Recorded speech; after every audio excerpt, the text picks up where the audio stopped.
Negotiable Instrument Act. Negotiable word itself meaning what? That is a transfer. तो अभी हम learn करने वाले हैं नेगोशिएबल इंस्ट्रूमेंट ट्रांसफर कैसे किया जाता है। नेगोशिएबल इंस्ट्रूमेंट का एक इम्पोर्टेंट कैरेक्टरिस्टिक्स है, वो transferable from one person to another है। मेरे पास बिल ऑफ एक्सचेंज चेक और प्रोमिसरी नोट पड़ा है तो मैं वाई को दे सकता हूँ। उसका मतलब नेगोशिएबल इंस्ट्रूमेंट में होल्डर के पास राइट है एक पर्सन दूसरे पर्सन को नेगोशिएबल इंस्ट्रूमेंट एक्ट दे सकता है। देखिए क्या करेगा, अभी मैं होल्डर हूँ, वाई को दिया जाएगा तो वाई होल्डर हो जाएगा।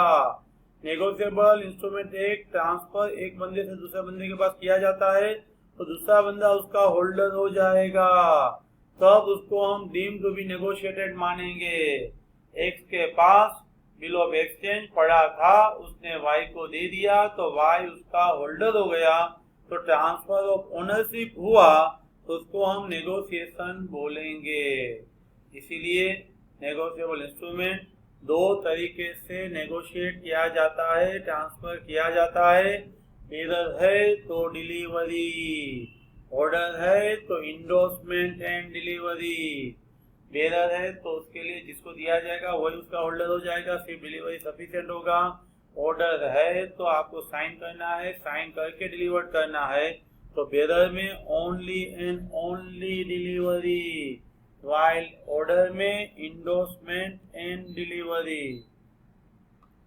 Now let us see mode of negotiation. Mode of negotiation में हमने देखा था बेरर है तो डिलीवरी, ऑर्डर है तो इंडोर्समेंट एंड डिलीवरी। डिलीवरी दो तरीके की है, actual delivery and constructive delivery. यहाँ पे again repeat, promissory note bill of exchange bearer तो सिर्फ डिलीवरी, एंड ऑर्डर है तो endorsement and delivery, endorsement and delivery. Now negotiation by delivery, negotiation by delivery, section 47, subject to provision of 58। आपने instrument unlawful mean और unlawful consideration से obtain किया है।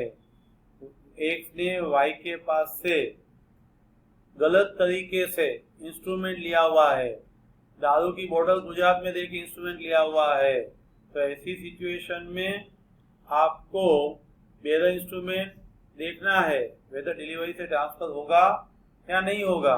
Holder in due course है तो हो सकता है, अदरवाइज नहीं हो सकता है, इसीलिए बोला है सब्जेक्ट टू 58। आपका नेगोशिएबल इंस्ट्रूमेंट डिलीवरी से नेगोशिएट हो जाएगा, लेकिन सब्जेक्ट टू सेक्शन 58। आपका अनलॉफुल मीन से अनलॉफुल कंसिडरेशन से दिया हुआ है तो सामने वाला होल्डर इन ड्यू कोर्स है तो ही ट्रांसफर हो सकता है। एक्सेप्शन दिया है आपको, promissory note bill of exchange cheque delivered होता है लेकिन इफेक्ट नहीं होती है। कब? आपका negotiable instrument depends on happening of the event है। एक्स ने वाई को दिया, वाई को बोला तेरी शादी के टाइम ये बिल ऑफ एक्सचेंज तू इनकेस करवाना, तो शादी के पहले वो इनकेस नहीं करवा सकता है, not to take the effect unless such event happen, unless such event happen. X ने वाई को चेक दिया, बोला तेरा पापा का डेथ हो जाए ना बाद में यूज करना, जब तक इवेंट हैपन नहीं होती है तब तक इनकेस नहीं करवा सकते, इफेक्ट नहीं हो सकती है। लेकिन वाई ने अपने पास नहीं रखते, होल्डर इन ड्यू कोर्स को दे दिया, तो होल्डर इन ड्यू कोर्स यानी फॉर वैल्यू विदाउट नोटिस, उसको मालूम नहीं है कि ये restrictive conditional specified event based instrument है, तो वो वैलिड हो जाएगा। उसका मतलब कंडीशनल इंस्ट्रूमेंट है तो जो होल्डर है उसको अप टू कंडीशन सेटिस्फाइड होता है तब तक वो इनकेस नहीं करवा सकता। लेकिन वो किसी को दे दिया, सामने वाला को वैल्यू है, विद कंसिडरेशन है, ड्यू कोर्स है एंड गुड फेथ में लिया हुआ है, तो लेने वाला जो जेड है वो उसके पास राइट आ जाएगा, नेगोशिएशन हो जाएगा। अगेन पेएबल टू बेरर है तो सिर्फ delivery, instrument has been negotiated सिर्फ delivery, and holder of the negotiable instrument, जो बेरर इंस्ट्रूमेंट का जो होल्डर है उसने क्या किया, बैंकर को दे दिया। ए होल्डर था, कौन होल्डर था? ए। उसने क्या किया, बी की बैंकर, ए की बैंकर ने बी की बैंकर को इंस्ट्रूमेंट दे दिया, तो accordingly position is transfer, bank है वो बी का एजेंट ही है तो नेगोशिएट माना जाएगा, नेगोशिएट माना जाएगा। डायरेक्टली एक्स है वो वाई को देगा तो भी नेगोशिएशन होगा, और वाई के एजेंट को देगा तो भी नेगोशिएशन माना जाएगा। Now negotiation by endorsement. आगे हमने देखा बेरर तो डिलीवरी एंड ऑर्डर तो इंडोर्समेंट। इंडोर्समेंट एंड डिलीवरी करके होल्डर दूसरे को दे सकता है। इंपॉर्टेंस ऑफ डिलीवरी है, दो तरीके की डिलीवरी हम देखेंगे, actual delivery and constructed delivery. Actual delivery में आप डायरेक्टली उसको ही देते हो, कंस्ट्रक्टेड डिलीवरी में उसके एजेंट और किसी को देते हो। समझ लो एक्स है वो ऑर्डर इंस्ट्रूमेंट था, साइन करके मर गया तो उसका लीगल रिप्रेजेंटेटिव डिलीवरी नहीं दे सकता है और यह वैलिड इंस्ट्रूमेंट नहीं होगा। क्यों? इंडोर्समेंट हुआ, इंडोर्समेंट हुआ लेकिन डिलीवरी नहीं हुआ, इसीलिए importance of the delivery. Endorsement खत्म करने के, नेगोशिएशन खत्म करने के लिए not only endorsement but delivery is also required. Instrument की डिलीवरी जरूरी कब है? जब बेरर है तब भी है एंड ऑर्डर है तब भी है। दोनों सिचुएशन में डिलीवरी है वो मस्ट है, लेकिन डिलीवरी हमारी वॉल्यूंटरी होती है। ऑब्जेक्ट क्या है? ऑब्जेक्ट है डिलीवरी का pass the property in the instrument to whom it is delivered। आपने जिसको डिलीवरी दिया है उसको ओनरशिप देने के लिए डिलीवरी दिया है। डिलीवरी देने की वजह आपको इंस्ट्रूमेंट ट्रांसफर करना, ओनरशिप ट्रांसफर करना, प्रॉपर्टी ट्रांसफर करना वही होता है। दो तरीके की डिलीवरी है, actual delivery and constructive delivery. आप जब फिजिकली उठा के और किसी को देते हो तो एक्चुअल डिलीवरी है, आप उसके एजेंट को देते हो, एक्स है वाई के एजेंट को देता है, उसके क्लार्क को देता है, उसके सर्वेंट को देता है, लेकिन वाई के बिहाफ देता है तो उसको हम कंस्ट्रक्टिव डिलीवरी बोलेंगे, उसको हम कंस्ट्रक्टिव डिलीवरी बोलेंगे। जब सेक्शन 46 अप्लाई करेंगे, हमने इंस्ट्रूमेंट कंडीशनली दिया है, स्पेशल पर्पस के लिए दिया है, तब तक कंडीशन सेटिस्फाइड नहीं होती, तब तक प्रॉपर्टी ट्रांसफर नहीं होता है। उसमें एक एक्सेप्शन है, अनलेस करके दिया है, आपने होल्डर इन ड्यू कोर्स को दे दिया तो ओनरशिप ट्रांसफर होता है। एक्स ने वाई को बोला तो पापा के मरने के बाद तू इनकेस करवाना, लेकिन वाई ने जेड को दे दिया, जेड को ये कंडीशन मालूम नहीं थी तो होल्डर इन ड्यू कोर्स और जेड के पास राइट आ जाएगा। आपका नेगोशिएशन इनकम्प्लीट माना जाएगा। कब तक? जब तक डिलीवरी नहीं होगा। जब तक डिलीवरी नहीं होता है तब तक आपका जो नेगोशिएशन है वो इनकम्प्लीट माना जाएगा। डिलीवरी है वो जरूरी है, सिर्फ नेगोशिएशन के टाइम ही नहीं but also at the time of drawing. समझो कि अभी तो इंडोर्समेंट कर रहे हैं तब तो डिलीवरी दे ही रहे हैं, लेकिन ड्रॉवर जब लिखता है ना, वो भी लिख के ड्रॉवर में रखते तो नहीं चलता है, उसको भी पेई को देना पड़ता है। इसीलिए डिलीवरी है वो ड्रॉ के टाइम भी जरूरी है। आपका जो इंस्ट्रूमेंट का राइट कब तक ट्रांसफर नहीं होता है? जब तक डिलीवरी नहीं होती है, और सीधा बोले तो डिलीवरी होती है बाद में ही ओनरशिप ट्रांसफर होती है। पर्सन ने इंडोर्समेंट कर दिया लेकिन डिलीवरी करने से पहले पर्सन मर गया तो लीगल रिप्रेजेंटेटिव है वो डिलीवरी नहीं कर सकता, सिर्फ डिलीवरी देके ओनरशिप ट्रांसफर नहीं कर सकता, नेगोशिएशन नहीं कर सकता। जिसने इंडोर्समेंट किया है उसको डिलीवरी करना है। इसके लिए आपको ये टॉपिक के स्टडी के लिए बहुत ही इम्पोर्टेंट है। इंडोर्समेंट करके मर गया लेकिन डेथ के बाद रिप्रेजेंटेटिव उसका इंडोर्समेंट किया हुआ इंस्ट्रूमेंट डिलीवर्ड करके नेगोशिएशन कंप्लीट नहीं कर सकता है। आपकी डिलीवरी कब इफेक्टिव होगी पार्टियों के बीच में? Immediate relationship. इमीडिएट यानी एक्स ने वाई को दिया, वाई ने जेड को दिया, जेड ने है पी को दिया, तो ये जो P and Z, Z and Y and X and Y, ये सब इमीडिएट रिलेशन है। जिसके पास से मुझे मिला है वो और मैं, इमीडिएट रिलेशन माना जाएगा। डिलीवरी कब इफेक्चुअल होती है? जब आप एक्सेप्ट करते हो एंड ऑथराइज करते हो, आप और किसी को देते हो और ऑथराइज पर्सन थ्रू किसी को देते हो तो डिलीवरी माना जाएगा। एक्स ने वाई को दिया तो भी डिलीवरी, वाई के एजेंट को दिया तो भी डिलीवरी। देखो होल्डर इन ड्यू कोर्स के बीच में डिलीवरी कब कंप्लीट होगी? Holder in due course. Let me see, holder in due course. Instrument conditional है, स्पेशल पर्पस है, तो एब्सोल्युटली प्रॉपर्टी ट्रांसफर होल्डर को नहीं हो सकती है, लेकिन ड्यू कोर्स है तो हो सकती है। नाउ इंडोर्समेंट ऑफ इंस्ट्रूमेंट, आपने नेगोशिएशन में दो पार्ट देखा था, इंडोर्समेंट एंड डिलीवरी। डिलीवरी हमने डिस्कस किया। Now let we see endorsement. Endorsement यानी मेकर है वो सेम इंस्ट्रूमेंट पे साइन करता है, लेकिन अदरवाइज देन मेकर यानी ड्रोवर है उसमें इंडोर्समेंट नहीं होता है, वो तो साइन करके एक्सेप्ट के लिए भेजता है। इसलिए signing by the person other than as a maker, negotiation के लिए आप साइन करते हो, आप मेकर नहीं हो, तो इंडोर्समेंट माना जाएगा। साइन कहाँ करोगे? बैक ऑफ द पेपर भी चलेगा, फेस ऑफ द पेपर भी चलेगा, उसके साथ कुछ अलाउंस बोलते हैं। अलाउंस यानी स्लिप ऑफ पेपर जो अटैच किया होता है ना, उसमें भी साइन करोगे तो चलेगा। अलाउंस जो है वो फ्रेंच वर्ड है। स्लिप ऑफ पेपर जो बिल ऑफ एक्सचेंज के साथ अटैच होता है उसको हम अलाउंस बोलते हैं। तो इंडोर्समेंट यानी साइन है वो face of the paper, back of the paper, and आपको अलग से अटैच किया हुआ अलाउंस यानी स्लिप ऑफ पेपर पे साइन करोगे तो भी चलेगा। देखो जो बंदा इंडोर्स कर रहा है उसको इंडोसर बोलते हैं, और जिस बंदे को आप इंडोर्स करके देते हैं उसको इंडोसी बोलते हैं। जो कर रहा है वो इंडोसर, जिसको मिल रहा है वो endorsee. Signature generally at the back of the paper भी चलेगा, फेस पे भी चलेगा, और अलग से अटैच किया हुआ पेपर है उस पे भी सिग्नेचर चलेगा। आपका कोई भी निश्चित फॉर्म वर्डिंग्स का नहीं है, कोई भी वर्ड आप यूज कर सकते हो। Now let we see endorsement. Endorsement यानी मेकर और holder of the negotiable instrument signs the same. Maker या होल्डर है वो इंस्ट्रूमेंट में साइन करता है, क्यों करता है? For the purpose of negotiation, और किसी को देने के लिए। ऑन द बैक और फेस ऑफ द स्लिप, कागज पे, कागज के साथ जुड़े हुए एक पेज पे, और same purpose is stamp paper. आप अटैच कोई भी डॉक्यूमेंट में साइन करोगे, जिसको अलाउंस बोलते हैं, स्लिप ऑफ पेपर है जो साइनिंग के लिए होता है, तो भी चलेगा। जो बंदा इंडोर्स करता है उसको इंडोसर बोलते हैं।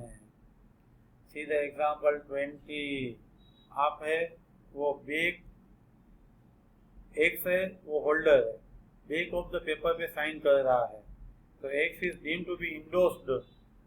एक्स ने वाई को दिया है और back of the paper sign किया है, तो एक्स है वो होल्डर में सीज हो जाएगा। एक्स होल्डर नहीं है, वाई है वो डीम्ड टू बी होल्डर हो जाएगा। नाउ इंडोर्समेंट इन ब्लैंक और फुल। बेयर इंस्ट्रूमेंट है, लास्ट इंडोर्समेंट में साइन है लेकिन आपने किसको दिया वो लिखा नहीं है, तो वो ब्लैंक माना जाएगा। साइन हिज नेम ओनली, सिर्फ उसका साइन ही किया है और सामने वाले का पेई का नाम नहीं लिखा है, तो इन ब्लैंक हो जाएगा। इफ एड, उसमें आप डायरेक्शन ऐड करोगे, पे टू एक्स और इस ऑर्डर, आप उसमें ऐड करोगे, कोई बंदे का नाम ऐड करोगे तो वो इन फुल हो जाएगा। तो इंडोर्समेंट इन फुल हो जाएगा, तो लेने वाला इंडोसी माना जाएगा, लेने वाला इंडोसी माना जाएगा। यह एक्ट है वो नेसेसरी मॉडिफिकेशन करके इंडोसी को भी अप्लाई होगा। एनीवे आप इंडोसर हो, आप page of the face of the instrument, back, allonge, sign करके इंस्ट्रूमेंट दे देते हो। उसके बाद ब्लैंक इंस्ट्रूमेंट है तो उसमें आप नाम ऐड करके फुल में कन्वर्ट भी कर सकते हो। कोई बंदे ने सिर्फ सिग्नेचर किया हुआ है, लेने वाले का नाम नहीं लिखा है, तो ब्लैंक माना जाएगा। और वूज ऑर्डर, पे का नाम भी लिखा है तो ऑर्डर माना जाएगा। पे टू बी बाटली वाला और ऑर्डर, ये ऑर्डर इंस्ट्रूमेंट हुआ। Now kinds of endorsement. Endorsement in blank. Endorsement in blank में इंडोर्सर ने सिर्फ सिग्नेचर किया है लेकिन उसने विदाउट स्पेसिफाइंग द इंडोसी, एक्स ने साइन किया लेकिन बोला नहीं है कि वाई को दे रहा हूं मैं, तो वो बेयर इंस्ट्रूमेंट हो जाएगा। जब लास्ट इंडोर्समेंट ब्लैंक है तो ओरिजिनली जो ऑर्डर इंस्ट्रूमेंट है वो भी बेयर इंस्ट्रूमेंट हो जाएगा। Now endorsement in full, where along with the endorser signature. आप जब इंडोसर के सिग्नेचर के साथ इंडोसी स्पेसिफाई करते हो तो endorsement is called as a full endorsee as a full माना जाएगा। वह the instrument state pay X और ऑर्डर, तब इंस्ट्रूमेंट में लिखा है कि एक्स को और कोई बंदे को पे करो, यानी पेई का नाम स्पेसिफाई है तो इंडोर्समेंट इन फुल माना जाएगा। पेई का नाम लिखा है तो इंडोर्समेंट इन फुल, नहीं लिखा है तो endorsement in blank. Endorsement in blank, देखो पहले blank then full then partial. Partial का मतलब 10,000 का बिल था, मैंने साइन करके इंडोर्स करके 5,000 और किसी को दिया तो इनवैलिड होगा। पार्शियल इंस्ट्रूमेंट है, पार्ट पेमेंट आप साइन करके देने के लिए एग्री होते हो तो इनवैलिड हो जाएगा। लेट मी सी, पार्शियल इंडोर्समेंट में क्या है, बिल ऑफ एक्सचेंज 10,000 का है और मैंने लिखा है पे बी और ऑर्डर 5,000, तो वो इनवैलिड है। लेकिन मैंने 5,000 दे दिया, बाद में 5,000 का इंडोर्स किया है तो वैलिड है। समझो, एक्स ने वाई को दिया, वाई ने जेड को दिया, जेड ने ए को दिया, 10,000 का बिल था। ए है वो वाई के पास से 5,000 ले लेगा, बाद में बी को 5,000 का इंडोर्स करके देगा तो चलेगा। पार्शियल पेमेंट करने के बाद रेसिड्यू रिमेनिंग अमाउंट का इंस्ट्रूमेंट लिखते हो तो वैलिड है, वरना पार्शियल पेमेंट वाला इंस्ट्रूमेंट वैलिड नहीं होता। लेट मी सी, ए ने इंडोर्स किया है, बोला है एक के ऑर्डर से 5,000 किसी को पे करो, वो रेसिड्यू अमाउंट है तो वैलिड इंडोर्समेंट माना जाएगा। रिस्ट्रिक्टिव इंडोर्समेंट, रिस्ट्रिक्टिव इंडोर्समेंट में क्या होता है, इंडोर्सी का राइट रिस्ट्रिक्ट किया जाता है, एक्सक्लूड किया जाता है। ये रिस्ट्रिक्टिव इंडोर्समेंट में फर्दर नेगोशिएबिलिटी को भी आप रिस्ट्रिक्ट करते हो और स्पेसिफिक पर्पस के लिए देते हो, तो ये सब रिस्ट्रिक्टिव इंडोर्समेंट माना जाएगा। Pay to G only, pay to G for my use, pay to G on account of H, purpose fix और पर्सन फिक्स, तो उसको आप रिस्ट्रिक्टिव इंडोर्समेंट बोलोगे। आफ्टर रिस्ट्रिक्टिव इंडोर्समेंट आप देखोगे कंडीशनल इंडोर्समेंट। आप एक्सप्रेस वर्ड से कुछ कंडीशन डालते हो, इंपॉर्टेंट लाइन है नेगेटिंग और एक्सक्लूडिंग और लिमिटिंग ऑन लायबिलिटी।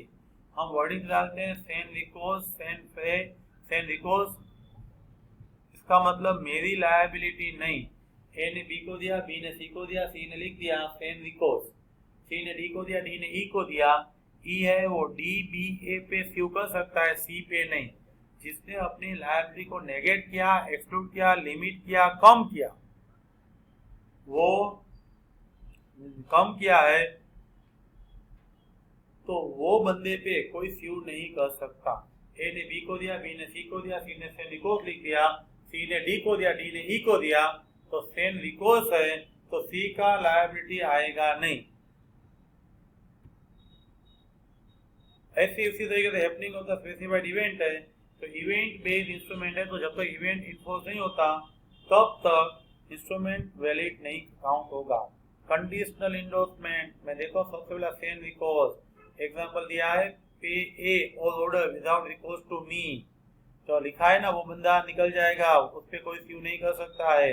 अभी ए और किसी को देगा तो अपने रिस्क पे देगा।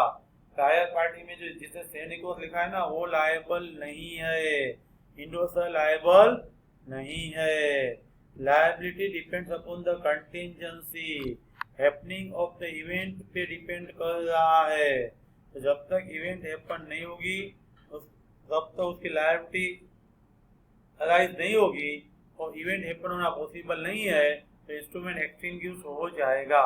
जब तक कंडीशन फुलफिल नहीं होती है तब तक इंडोसी प्रायर पार्टी पे before happening of the event sue कर पाएगा।